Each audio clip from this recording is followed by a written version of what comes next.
ਇਹ ਵੀਡੀਓ ਦੇਖ ਰਹੇ ਸਾਰੇ ਵਿਦਿਆਰਥੀਆਂ ਨੂੰ ਮੇਰੇ ਵੱਲੋਂ ਭਾਵ ਸਤਨਾਮ ਸਿੰਘ ਵੱਲੋਂ ਪਿਆਰ ਭਰੀ ਸਤਿ ਸ੍ਰੀ ਅਕਾਲ। ਪਿਆਰੇ ਬੱਚਿਓ, ਉਮੀਦ ਹੈ ਕਿ ਤੁਸੀਂ ਤੰਦਰੁਸਤ ਹੋਵੋਗੇ ਅਤੇ ਇਸ ਕੋਰੋਨਾ ਮਹਾਮਾਰੀ ਨਾਲ ਲੜਨ ਲਈ ਸਰਕਾਰ ਵੱਲੋਂ ਦਿੱਤੀਆਂ ਗਈਆਂ ਹਦਾਇਤਾਂ ਦਾ ਪੂਰਾ ਪਾਲਣ ਕਰਦੇ ਹੋਏ ਘਰ ਵਿੱਚ ਰਹਿੰਦੇ ਹੋਵੋਗੇ। ਹੱਥਾਂ ਨੂੰ ਸਾਬਣ ਨਾਲ ਬਾਰ-ਬਾਰ ਧੋਂਦੇ ਹੋਵੋਗੇ ਅਤੇ ਛਿੱਕਣ ਅਤੇ ਖੰਘਣ ਸਮੇਂ ਰੁਮਾਲ ਜਾਂ ਟਿਸ਼ੂ ਦੀ ਵਰਤੋਂ ਕਰਦੇ ਹੋਵੋਗੇ।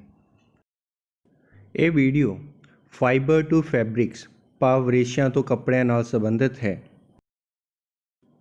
ਪਿਆਰੇ ਬੱਚਿਓ, ਤੁਸੀਂ ਹੁਣ ਤੱਕ ਪੜ੍ਹ ਚੁੱਕੇ ਹੋ ਕਿ ਉੱਨ ਭਾਵ ਵੂਲ ਅਤੇ ਰੇਸ਼ਮ ਦੋਨੋਂ ਜੰਤੂ ਰੇਸ਼ੇ ਹਨ, ਕਿਉਂਕਿ ਇਹ ਸਾਨੂੰ ਜੰਤੂਆਂ ਤੋਂ ਪ੍ਰਾਪਤ ਹੁੰਦੇ ਹਨ। ਉੱਨ ਸਾਨੂੰ ਭੇਡਾਂ, ਬੱਕਰੀਆਂ, ਊਂਠ, ਯਾਕ, ਲਾਮਾ, ਅਲਪਾਕਾ ਆਦਿ ਜਾਨਵਰਾਂ ਤੋਂ ਪ੍ਰਾਪਤ ਹੁੰਦੀ ਹੈ। ਅਸਲ ਵਿੱਚ ਉੱਨ ਇਹਨਾਂ ਜਾਨਵਰਾਂ ਦੇ ਵਾਲ ਹੁੰਦੀ ਹੈ। ਇਹਨਾਂ ਜਾਨਵਰਾਂ ਦੇ ਸਰੀਰ ਸੰਘਣੇ ਵਾਲਾਂ ਨਾਲ ਢਕੇ ਹੁੰਦੇ ਹਨ। ਇਹਨਾਂ ਵਾਲਾਂ ਵਿੱਚ ਖਾਲੀ ਥਾਂ ਹੁੰਦੀ ਹੈ ਜਿਸ ਵਿੱਚ ਹਵਾ ਭਰੀ ਹੁੰਦੀ ਹੈ। ਔਰ ਪਿਆਰੇ ਬੱਚਿਓ, ਤੁਹਾਨੂੰ ਪਤਾ ਹੈ ਕਿ ਹਵਾ ਤਾਪ ਦੀ ਕੁਚਾਲਕ ਹੁੰਦੀ ਹੈ। ਇਹਨਾਂ ਵਾਲਾਂ ਕਾਰਨ ਸਰੀਰ ਦੀ ਗਰਮੀ ਦਾ ਨੁਕਸਾਨ ਨਹੀਂ ਹੁੰਦਾ, ਜਿਸ ਕਾਰਨ ਸਰੀਰ ਨਿੱਘਾ ਰਹਿੰਦਾ ਹੈ। ਬੱਚਿਓ, ਅੱਜ ਦੀ ਇਸ ਵੀਡੀਓ ਵਿੱਚ ਅਸੀਂ ਸਿਲਕ ਭਾਵ ਰੇਸ਼ਮ ਬਾਰੇ ਚਰਚਾ ਕਰਾਂਗੇ। ਰੇਸ਼ਮ ਦੇ ਕੱਪੜੇ ਬਹੁਤ ਹੀ ਮੁਲਾਇਮ, ਨਰਮ ਅਤੇ ਚਮਕੀਲੇ ਹੁੰਦੇ ਹਨ। ਇਹ ਰੇਸ਼ਮ ਦੇ ਧਾਗਿਆਂ ਤੋਂ ਮਿਲ ਕੇ ਬਣੇ ਹੋਏ ਹੁੰਦੇ ਹਨ। ਰੇਸ਼ਮ ਤੋਂ ਜ਼ਿਆਦਾਤਰ ਸਾੜੀਆਂ ਅਤੇ ਕੁੜਤੇ ਬਣਾਏ ਜਾਂਦੇ ਹਨ। ਰੇਸ਼ਮ ਉਤਪਾਦਨ ਵਿੱਚ ਚੀਨ ਪਹਿਲੇ ਨੰਬਰ 'ਤੇ ਅਤੇ ਭਾਰਤ ਦੂਜੇ ਨੰਬਰ 'ਤੇ ਆਉਂਦਾ ਹੈ। ਰੇਸ਼ਮ ਵੂਲ ਦੀ ਤਰ੍ਹਾਂ ਹੀ ਇੱਕ ਜੰਤੂ ਰੇਸ਼ਾ ਹੈ ਅਤੇ ਇਹ ਰੇਸ਼ਮ ਦੇ ਕੀੜੇ ਤੋਂ ਬਣਦਾ ਹੈ। ਚਲੋ ਬੱਚਿਓ, ਰੇਸ਼ਮ ਬਾਰੇ ਹੋਰ ਜਾਣਕਾਰੀ ਪ੍ਰਾਪਤ ਕਰੀਏ। ਰੇਸ਼ਮ ਦੇ ਕੀੜੇ ਤੋਂ ਇਲਾਵਾ ਮੱਕੜੀਆਂ ਅਤੇ ਕੀੜੀਆਂ ਦੁਆਰਾ ਵੀ ਤਿਆਰ ਕੀਤਾ ਜਾਂਦਾ ਹੈ, ਪਰੰਤੂ ਕੱਪੜਾ ਉਦਯੋਗ ਦੇ ਵਿੱਚ ਰੇਸ਼ਮ ਦੇ ਕੀੜੇ ਦੁਆਰਾ ਉਤਪੰਨ ਕੀਤਾ ਹੋਇਆ ਰੇਸ਼ਮ ਦੀ ਹੀ ਵਰਤੋਂ ਕੀਤੀ ਜਾਂਦੀ ਹੈ, ਕਿਉਂਕਿ ਰੇਸ਼ਮ ਦੇ ਕੀੜੇ ਦੁਆਰਾ ਪੈਦਾ ਕੀਤਾ ਹੋਇਆ ਰੇਸ਼ਮ ਬਹੁਤ ਜ਼ਿਆਦਾ ਮਾਤਰਾ ਵਿੱਚ ਹੁੰਦਾ ਹੈ।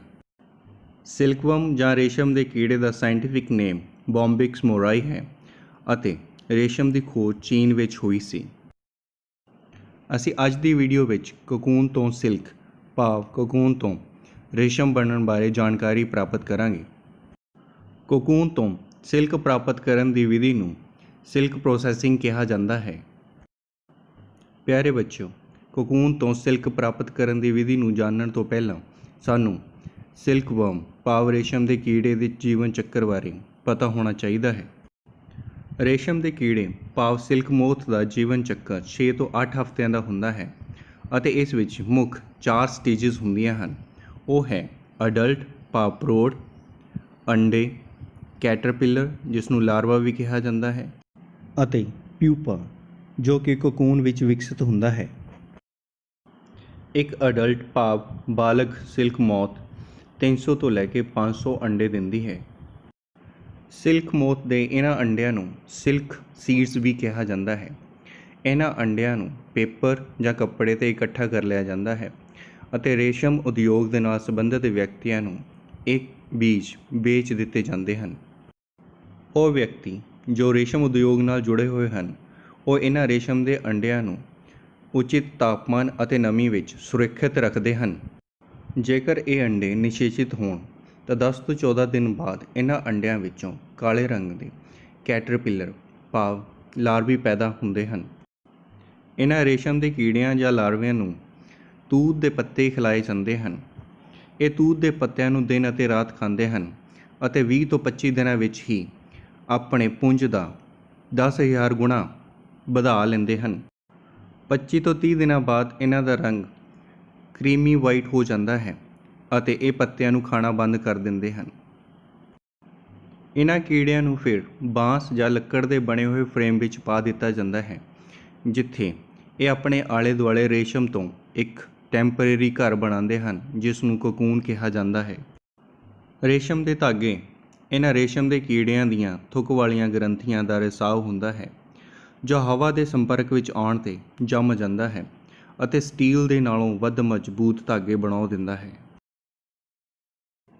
ਜੇਕਰ ਇੱਕ ਕੋਕੂਨ ਨੂੰ ਕੱਟ ਕੇ ਵੇਖਿਆ ਜਾਏ ਤਾਂ ਇਸ ਵਿੱਚ ਕੀ ਨਜ਼ਰ ਆਏਗਾ? ਕੋਕੂਨ ਦੇ ਬਾਹਰਲੇ ਪਾਸੇ ਰੇਸ਼ਮ ਦੇ ਰੇਸ਼ਿਆਂ ਤੋਂ ਮਿਲ ਕੇ ਬਣਿਆ ਹੋਇਆ ਕਵਚ ਹੁੰਦਾ ਹੈ, ਜਦ ਕਿ ਇਸ ਦੇ ਅੰਦਰ ਵਿਕਸਿਤ ਹੋ ਰਿਹਾ ਪਿਊਪਾ ਹੁੰਦਾ ਹੈ।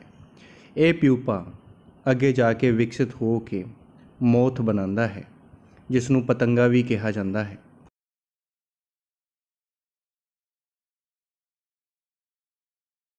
ਰੇਸ਼ਮ ਦੇ ਧਾਗੇ ਮੁੱਖ ਰੂਪ ਵਿੱਚ ਦੋ ਪ੍ਰੋਟੀਨਸ ਤੋਂ ਮਿਲ ਕੇ ਬਣੇ ਹੋਏ ਹੁੰਦੇ ਹਨ, ਫਾਈਬਰੋਇਨ ਅਤੇ ਸੈਰੀਸਿਨ, ਜਿਸ ਵਿੱਚ ਸੈਰੀਸਿਨ ਇੱਕ ਸੀਮੈਂਟ ਦਾ ਕੰਮ ਕਰਦਾ ਹੈ ਅਤੇ ਇਹ ਕੋਕੂਨ ਵਿੱਚ ਫਾਈਬਰੋਇਨ ਨੂੰ ਜਕੜ ਕੇ ਰੱਖਦਾ ਹੈ।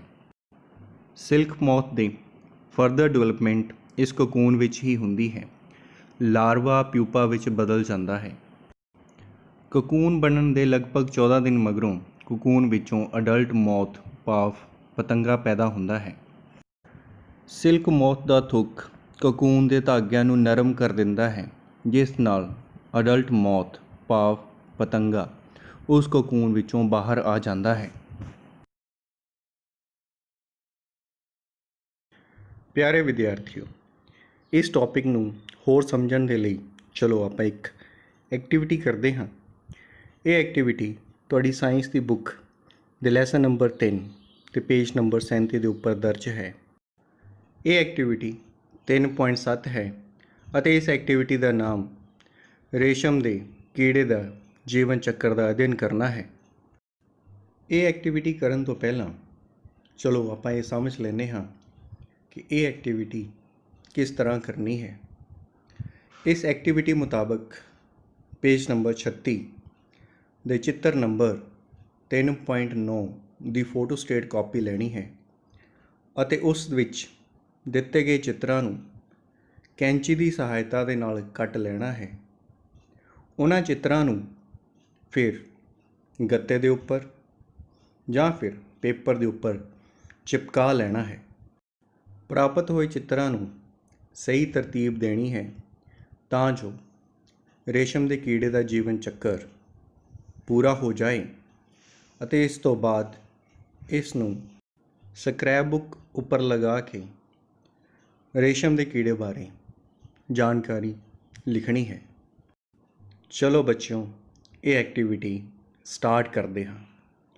ਇਸ ਐਕਟੀਵਿਟੀ ਦੇ ਲਈ ਸਾਨੂੰ ਜੋ ਲੋੜੀਂਦਾ ਸਮਾਨ ਚਾਹੀਦਾ ਹੈ ਉਹ ਹੈ ਪੇਜ ਨੰਬਰ 36 ਦੇ ਚਿੱਤਰ ਨੰਬਰ 3.9 ਦੀ ਫੋਟੋ ਸਟੇਟ ਕਾਪੀ।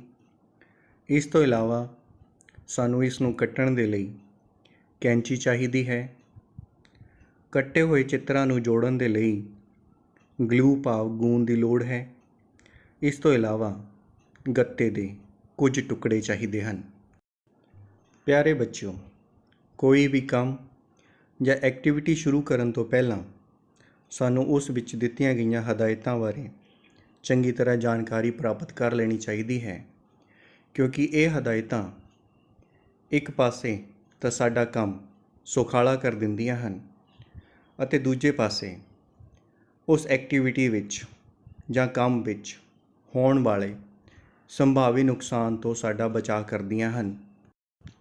ਉਦਾਹਰਨ ਦੇ ਤੌਰ 'ਤੇ ਤੁਸੀਂ ਕਈ ਵੀਡੀਓਜ਼ ਵਿੱਚ ਦੇਖਿਆ ਹੋਵੇਗਾ ਕਿ ਕੁਝ ਕੈਟਰਪਿਲਰ ਨੂੰ ਮਨੁੱਖ ਹੱਥ ਨਾਲ ਪਕੜ ਲੈਂਦਾ ਹੈ, ਪਰ ਬੱਚਿਓ ਅਜਿਹਾ ਨਹੀਂ ਕਰਨਾ ਚਾਹੀਦਾ, ਕਿਉਂਕਿ ਕੁਝ ਕੀਟਾਂ ਦੇ ਲਾਰਵੇ ਜਾਂ ਕੈਟਰਪਿਲਰ ਇੰਨੇ ਜ਼ਹਿਰੀਲੇ ਹੁੰਦੇ ਹਨ ਕਿ ਉਹਨਾਂ ਦੇ ਵਾਲ ਵੀ ਮਨੁੱਖ ਲਈ ਘਾਤਕ ਸਿੱਧ ਹੋ ਸਕਦੇ ਹਨ। ਇਸੇ ਤਰ੍ਹਾਂ ਹੀ ਇਸ ਐਕਟੀਵਿਟੀ ਨੂੰ ਕਰਨ ਦੇ ਲਈ ਪੇਪਰ ਨੂੰ ਕੱਟਣ ਦੇ ਲਈ ਕੈਂਚੀ ਦੀ ਵਰਤੋਂ ਲਈ ਕਿਹਾ ਗਿਆ ਹੈ। ਪੇਪਰ ਨੂੰ ਤੁਸੀਂ ਪੇਪਰ ਕਟਰ ਭਾਵ ਚਾਕੂ ਨਾਲ ਵੀ ਕੱਟ ਸਕਦੇ ਹੋ, ਪਰ ਪੇਪਰ ਕਟਰ ਦੇ ਨਾਲ ਭਾਵ ਚਾਕੂ ਦੇ ਨਾਲ ਕੱਟਣਾ ਸਿਹਤ ਲਈ ਨੁਕਸਾਨਦਾਇਕ ਹੋ ਸਕਦਾ ਹੈ। ਚਲੋ ਬੱਚਿਓ, ਦਿੱਤੇ ਗਏ ਚਿੱਤਰ ਵਿੱਚੋਂ ਪਹਿਲਾਂ ਅਡਲਟ ਮੋਥ A ਅਤੇ B ਭਾਵ ਮੇਲ ਅਤੇ ਫੀਮੇਲ ਨੂੰ ਕੱਟਦੇ ਹਾਂ ਅਤੇ ਫਿਰ ਕੱਟੇ ਹੋਏ ਇਹਨਾਂ ਚਿੱਤਰਾਂ ਨੂੰ ਪੇਪਰ ਉੱਪਰ ਚਿਪਕਾ ਦਿੰਦੇ ਹਾਂ। ਇਸੇ ਤਰ੍ਹਾਂ ਪੱਤੇ ਦੇ ਉੱਪਰ ਜੋ ਅੰਡੇ ਦਿੱਤੇ ਹਨ ਉਸ ਚਿੱਤਰ ਨੂੰ ਵੀ ਕੈਂਚੀ ਦੀ ਸਹਾਇਤਾ ਨਾਲ ਕੱਟਾਂਗੇ ਅਤੇ ਪੇਪਰ ਦੇ ਉੱਪਰ ਪੇਸਟ ਕਰਾਂਗੇ। ਇਸੇ ਤਰ੍ਹਾਂ ਕੈਟਰਪਿਲਰ ਅਤੇ ਪਿਊਪਾ ਜੋ ਕਿ ਕੋਕੂਨ ਵਿੱਚ ਨਜ਼ਰ ਆ ਰਿਹਾ ਹੈ, ਉਸ ਨੂੰ ਕੈਂਚੀ ਦੀ ਸਹਾਇਤਾ ਨਾਲ ਕੱਟਾਂਗੇ ਅਤੇ ਪੇਪਰ ਉੱਪਰ ਪੇਸਟ ਕਰਾਂਗੇ। ਸਾਡੇ ਕੋਲ ਹੁਣ ਕੁਝ ਇਸ ਤਰ੍ਹਾਂ ਪੇਪਰ ਦੇ ਟੁਕੜੇ ਨਜ਼ਰ ਆਉਣਗੇ, ਜਿਨ੍ਹਾਂ ਦੇ ਉੱਪਰ ਮੌਥ, ਅੰਡੇ, ਕੋਕੂਨ, ਪਿਊਪਾ, ਲਾਰਵਾ ਆਦਿ ਨਜ਼ਰ ਆਉਣਗੇ। ਇਹਨਾਂ ਚਿੱਤਰਾਂ ਨੂੰ ਹੁਣ ਗੱਤੇ ਦੇ ਟੁਕੜੇ ਉੱਪਰ ਲਗਾਵਾਂਗੇ ਅਤੇ ਇਹਨਾਂ ਚਿੱਤਰਾਂ ਨੂੰ ਜੇਕਰ ਤਰਤੀਬਬੱਧ ਕਰਦੇ ਹਾਂ ਤਾਂ ਸਾਨੂੰ ਰੇਸ਼ਮ ਦੇ ਕੀੜੇ ਦਾ ਜੀਵਨ ਚੱਕਰ ਪ੍ਰਾਪਤ ਹੋ ਜਾਂਦਾ ਹੈ। ਰੇਸ਼ਮ ਦੇ ਕੀੜੇ ਦਾ ਜੀਵਨ ਚੱਕਰ ਅਡਲਟ ਭਾਵ ਪ੍ਰੌੜ ਤੋਂ ਸ਼ੁਰੂ ਹੁੰਦਾ ਹੈ। ਇਹ ਬਾਲਗ ਸ਼ਹਿਤੂਤ ਦੇ ਪੱਤਿਆਂ ਉੱਪਰ ਅੰਡੇ ਦਿੰਦੇ ਹਨ। ਉਹਨਾਂ ਅੰਡਿਆਂ ਵਿੱਚੋਂ ਕੈਟਰਪਿਲਰ ਭਾਵ ਲਾਰਵੇ ਪੈਦਾ ਹੁੰਦੇ ਹਨ।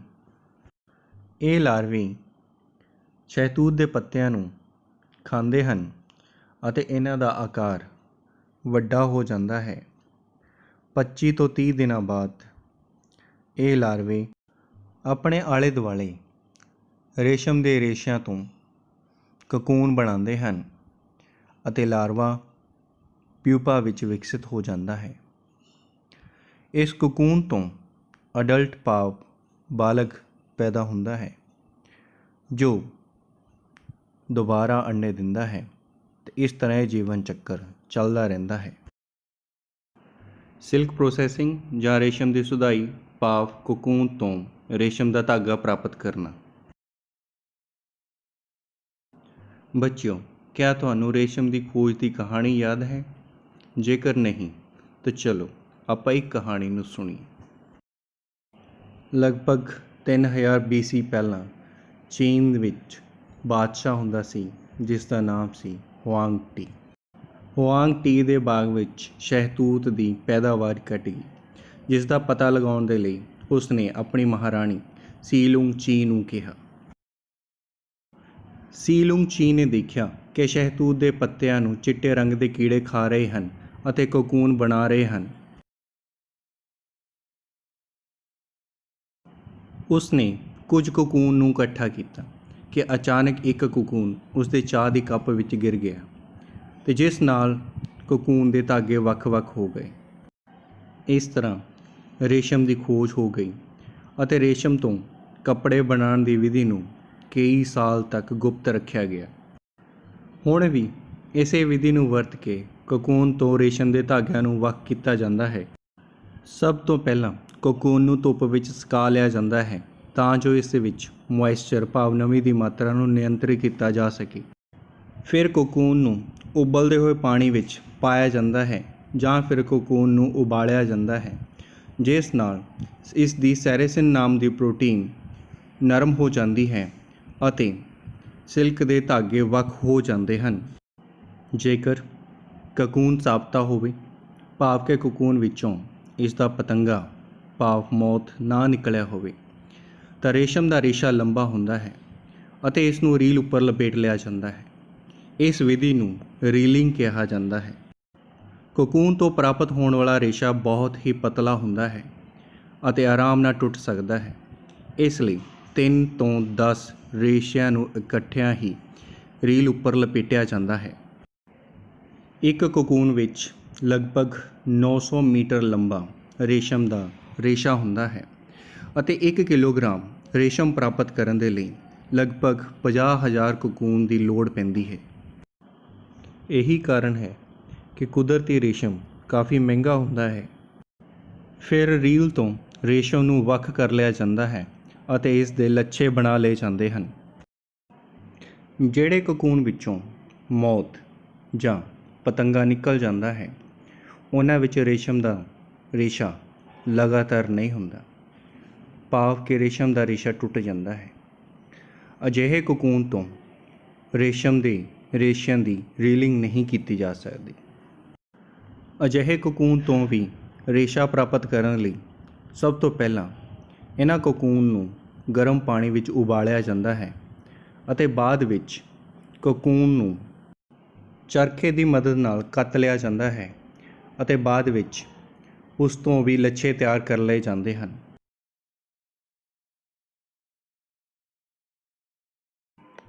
ਰੇਸ਼ਮ ਦੇ ਧਾਗੇ ਦੇ ਲੱਛੇ ਬਣਾਉਣ ਤੋਂ ਬਾਅਦ ਕੱਪੜਾ ਬਣਾਉਣ ਵਾਲੇ ਵਿਅਕਤੀ ਇਸ ਰੇਸ਼ਮ ਨੂੰ ਮਨਚਾਹਿਆ ਰੰਗ ਦਿੰਦੇ ਹਨ। ਰੇਸ਼ਮ ਨੂੰ ਰੰਗਣ ਦੇ ਲਈ ਐਸਿਡਿਕ ਡਾਈ ਦੀ ਵਰਤੋਂ ਕੀਤੀ ਜਾਂਦੀ ਹੈ, ਜਿਸ ਵਿੱਚ ਮਨਚਾਹੀ ਡਾਈ ਨੂੰ ਭਾਵ ਰੰਗ ਨੂੰ ਇੱਕ ਕੋਲੀ ਵਿੱਚ ਘੋਲ ਲਿਆ ਜਾਂਦਾ ਹੈ। ਇਸ ਤੋਂ ਬਾਅਦ ਰੇਸ਼ਮ ਦੇ ਲੱਛਿਆਂ ਨੂੰ ਪਾਣੀ ਵਿੱਚ ਧੋ ਲਿਆ ਜਾਂਦਾ ਹੈ ਅਤੇ ਤਿਆਰ ਕੀਤੀ ਹੋਈ ਡਾਈ ਨੂੰ ਗਰਮ ਪਾਣੀ ਵਿੱਚ ਪਾ ਦਿੱਤਾ ਜਾਂਦਾ ਹੈ। ਤਿਆਰ ਹੋਈ ਡਾਈ ਵਿੱਚ ਰੇਸ਼ਮ ਦੇ ਲੱਛਿਆਂ ਨੂੰ ਭਿਗੋ ਦਿੱਤਾ ਜਾਂਦਾ ਹੈ ਅਤੇ ਕੁਝ ਸਮੇਂ ਲਈ ਇਸ ਉਬਲਦੇ ਹੋਏ ਪਾਣੀ ਵਿੱਚ ਛੱਡ ਦਿੱਤਾ ਜਾਂਦਾ ਹੈ। ਇਸ ਡਾਈ ਵਿੱਚ ਥੋੜ੍ਹਾ ਜਿਹਾ ਸੋਡੀਅਮ ਕਲੋਰਾਈਡ ਭਾਵ ਨਮਕ ਪਾ ਦਿੱਤਾ ਜਾਂਦਾ ਹੈ, ਜੋ ਰੰਗ ਨੂੰ ਪੱਕਾ ਕਰ ਦਿੰਦਾ ਹੈ। ਰੰਗੇ ਹੋਏ ਰੇਸ਼ਮ ਦੇ ਧਾਗਿਆਂ ਨੂੰ ਸਾਫ਼ ਪਾਣੀ ਵਿੱਚ ਧੋ ਲਿਆ ਜਾਂਦਾ ਹੈ ਅਤੇ ਸੁੱਕਣ ਲਈ ਰੱਖ ਦਿੱਤਾ ਜਾਂਦਾ ਹੈ। ਇਸ ਤਰ੍ਹਾਂ ਰੇਸ਼ਮ ਦੇ ਧਾਗਿਆਂ ਦੀ ਰੰਗਾਈ ਕੀਤੀ ਜਾਂਦੀ ਹੈ।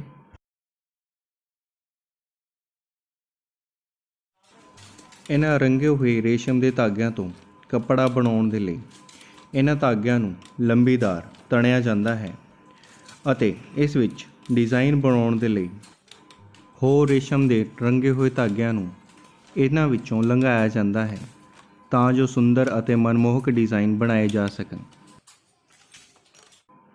ਪਿਆਰੇ ਬੱਚਿਓ, ਤੁਸੀਂ ਅੱਜ ਦੀ ਇਸ ਵੀਡੀਓ ਵਿੱਚ ਕੀ ਸਿੱਖਿਆ? ਚਲੋ ਇੱਕ ਵਾਰ ਉਸ ਦੀ ਦੁਹਰਾਈ ਕਰੀਏ। ਰੇਸ਼ਮ ਉਹਨੇ ਦੀ ਤਰ੍ਹਾਂ ਹੀ ਇੱਕ ਜੰਤੂ ਰੇਸ਼ਾ ਹੈ ਜੋ ਰੇਸ਼ਮ ਦੇ ਕੀੜੇ ਤੋਂ ਪ੍ਰਾਪਤ ਹੁੰਦਾ ਹੈ। ਰੇਸ਼ਮ ਦਾ ਕੀੜਾ ਆਪਣੇ ਜੀਵਨ ਚੱਕਰ ਵਿੱਚ ਰੇਸ਼ਮ ਦੇ ਰੇਸ਼ਿਆਂ ਦੀ ਕਤਾਈ ਕਰਕੇ ਕੋਕੂਨ ਬਣਾਉਂਦਾ ਹੈ, ਜਿਸ ਵਿੱਚ ਪਿਊਪਾ ਵਿਕਸਿਤ ਹੁੰਦਾ ਹੈ। ਰੇਸ਼ਮ ਦੇ ਰੇਸ਼ਿਆਂ ਨੂੰ ਕੋਕੂਨ ਤੋਂ ਵੱਖ ਕਰਨ ਦੀ ਵਿਧੀ ਨੂੰ ਰੀਲਿੰਗ ਕਿਹਾ ਜਾਂਦਾ ਹੈ। ਬੁਣਕਰ ਰੇਸ਼ਮ ਦੇ ਧਾਗਿਆਂ ਤੋਂ ਰੇਸ਼ਮ ਦੇ ਕੱਪੜੇ ਬਣਾਉਂਦੇ ਹਨ। ਰੇਸ਼ਮ ਦੇ ਕੋਕੂਨ ਵਿੱਚ ਲਗਭਗ 900 ਮੀਟਰ ਰੇਸ਼ਮ ਦਾ ਰੇਸ਼ਾ ਹੁੰਦਾ ਹੈ। 1 ਕਿਲੋਗ੍ਰਾਮ ਰੇਸ਼ਮ ਪ੍ਰਾਪਤ ਕਰਨ ਲਈ ਲਗਭਗ 50,000 ਕੋਕੂਨ ਦੀ ਲੋੜ ਪੈਂਦੀ ਹੈ। ਚਲੋ ਬੱਚਿਓ, ਕੁਝ ਲੈਸਨ ਦੀ ਬੈਕ ਸਾਈਡ 'ਤੇ ਦਿੱਤੇ ਗਏ ਪ੍ਰਸ਼ਨਾਂ ਨੂੰ ਹੱਲ ਕਰ ਲਈਏ। ਆਪਣੇ ਕੋਲ ਅਭਿਆਸ ਦਾ ਪਹਿਲਾ ਪ੍ਰਸ਼ਨ ਹੈ।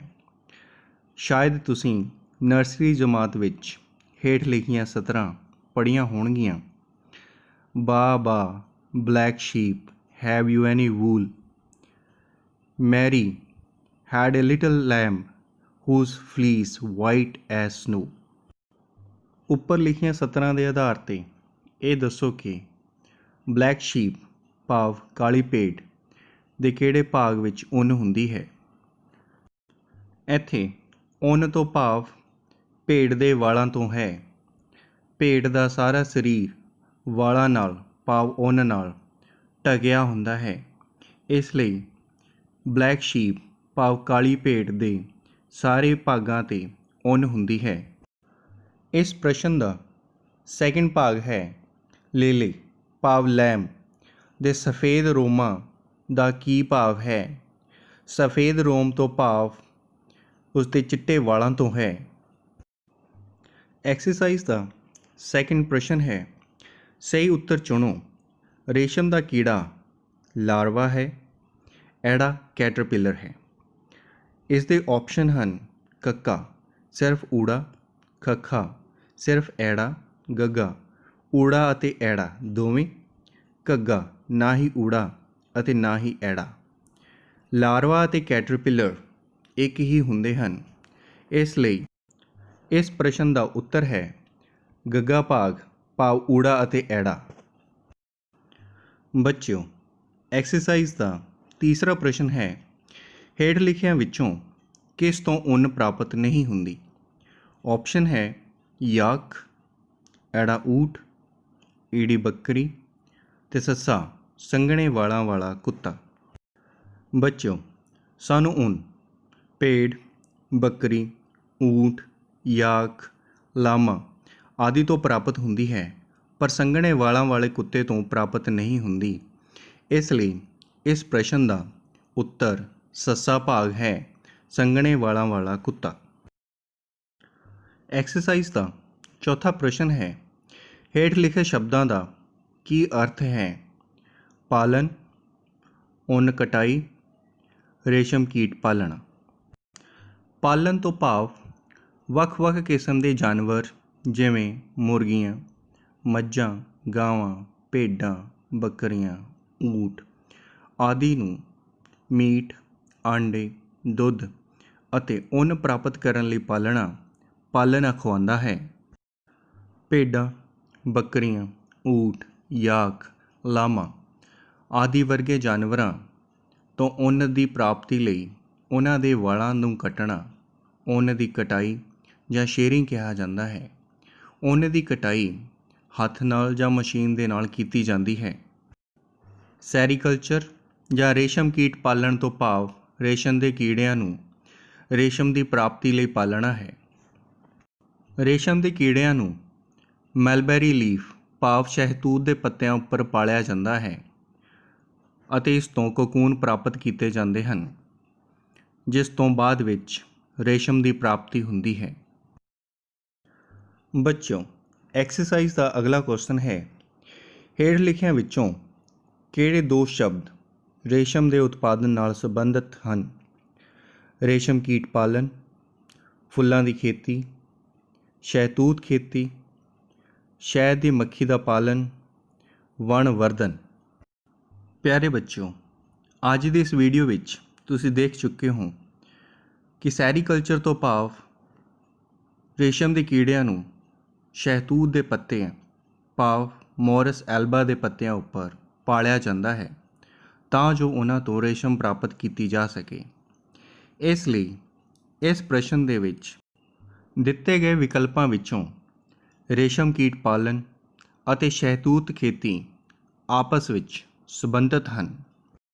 ਬੱਚਿਓ, ਤੁਹਾਡੀ ਜਾਣਕਾਰੀ ਲਈ ਦੱਸਦਾ ਕਿ ਸ਼ਹਿਦ ਦੀ ਮੱਖੀ ਦਾ ਪਾਲਣ ਐਪੀਕਲਚਰ ਅਖਵਾਉਂਦਾ ਹੈ, ਜਿਸ ਵਿੱਚ ਸ਼ਹਿਦ ਦੀਆਂ ਮੱਖੀਆਂ ਨੂੰ ਸ਼ਹਿਦ ਅਤੇ ਪੋਲਨ ਪ੍ਰਾਪਤ ਕਰਨ ਦੇ ਲਈ ਪਾਲਿਆ ਜਾਂਦਾ ਹੈ।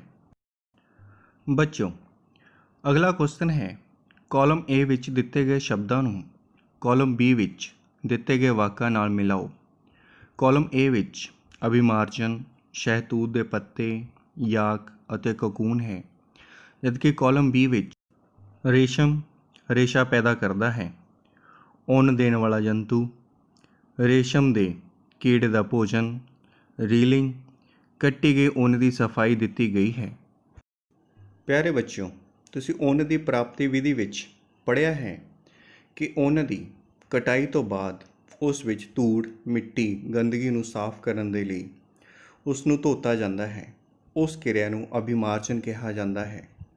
ਇਸ ਲਈ ਕਾਲਮ A ਦਾ ਊੜਾ ਭਾਗ ਕਾਲਮ B ਦੇ ਪੰਜਵੇਂ ਭਾਗ ਦੇ ਨਾਲ ਜੁੜਿਆ ਹੋਇਆ ਹੈ। ਇਸੇ ਤਰ੍ਹਾਂ ਤੁਸੀਂ ਹੁਣ ਪੜ੍ਹ ਚੁੱਕੇ ਹੋ ਕਿ ਰੇਸ਼ਮ ਦਾ ਕੀੜਾ ਸ਼ਹਿਤੂਤ ਦੇ ਪੱਤਿਆਂ ਉੱਪਰ ਪਾਲਿਆ ਜਾਂਦਾ ਹੈ।